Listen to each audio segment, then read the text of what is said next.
Hi, everybody. I'm Dennis Prager.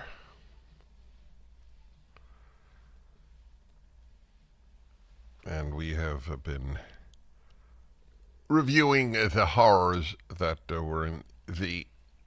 Again, I'm telling you, I think about God a lot, as you might imagine.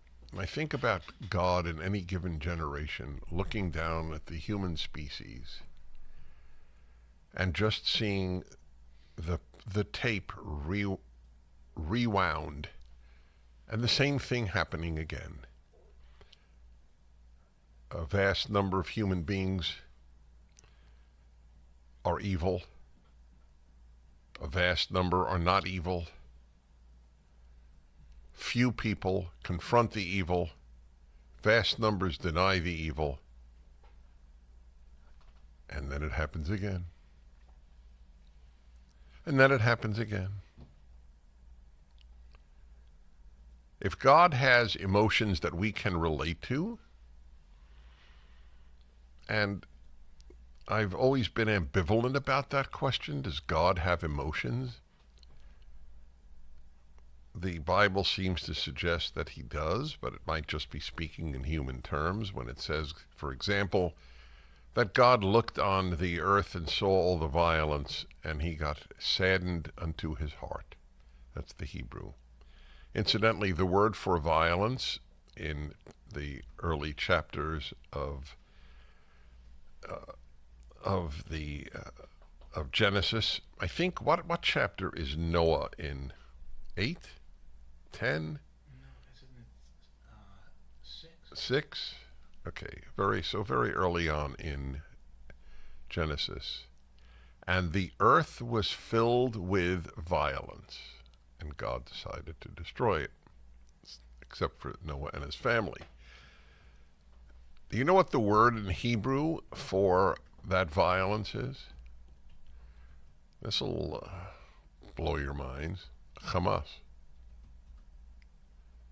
That's the Hebrew word for the violence that prompted God to destroy the world.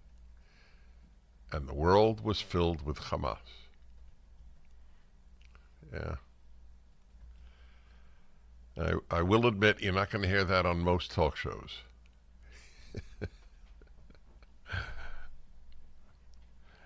Anyway, God sees this. So does he have an emotion? If he has an emotion, it's got to be more sadness.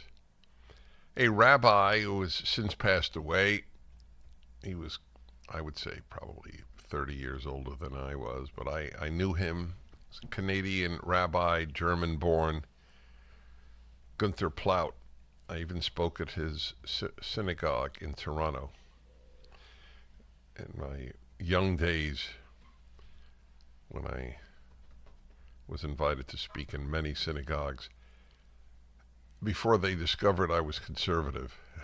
And then most of those invitations dried up. And I was at a talk that he gave, and he asked the audience, so who do you think is the most tragic figure in the Bible? And people all gave intelligent answers. Adam and Eve. That was a good guess. They're certainly tragic, starting out in an Eden-esque heaven, and then ending up with the world as we have it. One of their sons kills the other one. I mean, it was not an easy life. And it was an easy life in the beginning. And then people, King David and King Saul, and the matriarch Rachel, there are a lot of tragic figures in the Bible. Talking in case the question was about the Old Testament. And he said, no. The most tragic figure in the Bible by far is God. It's a very intelligent comment. After each day of creation, except number 2, because it doesn't have creation, it has separation, God said, and it was good. And it was the 3rd day, and it was good. The 4th day, it was good. 5th day, it was good. 6th day, it was very good.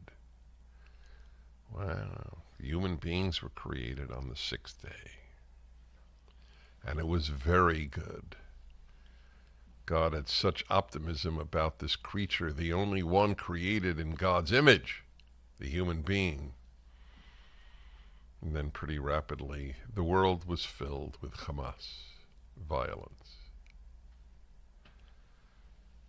Must have been eerie to be in an Israeli synagogue last Sabbath when they read that verse in Hebrew in the portion of the week that was read.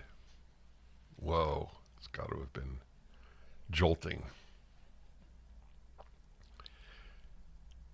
So God looks at this world and he's filled with sadness.